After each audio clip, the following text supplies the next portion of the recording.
boshim uzilib shundoq egilib menga qarab turardi osmon.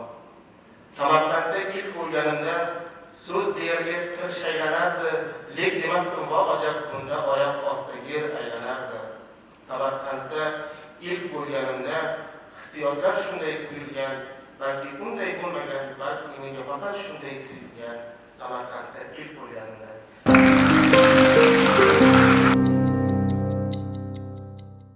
Mana bugun Samarqand davlat universitetida Ma'rifat ulashib loyihasida biz ishtirok etdik. Bu yerga yozuvchilar, shoirlar, adiblar tashrif buyurdilar. Talabalar bilan, yoshlar bilan juda ham do'stona, iliq, samimiy, chiroyli tadbir bo'lib o'tdi. O'zimizning she'rlarimiz bilan, ijodiy namunalarimiz bilan ishtirok etdik. Bu yerdagi yoshlarning ijodga chanqoqligi, bilimga chanqoqligi, o'z ustida ishlashi bizlarni lol qoldirdi. Biz bundan albatta bag'oyatda xursandmiz, chunki bu millatimizning, yangi O'zbekistonimizning yoshlari, ularning kelajagi albatta porloq, sababi davlatimiz tomonidan juda ham katta ularga e'tibor qaratilmoqda.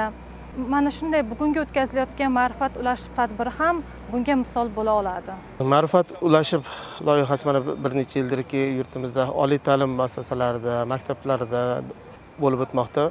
Buning samaralari albatta ko'zga ko'rinib bo'lyapti. Mana navbatdagi loyiha doirasida Samarqand davlat universitetida juda bir ajoyib bir anjuman bo'lib o'tdi.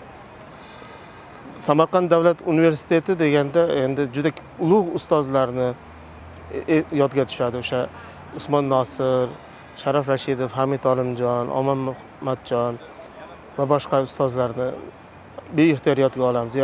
Ulardan avvalo birinchi hozirgi yana nima qildik?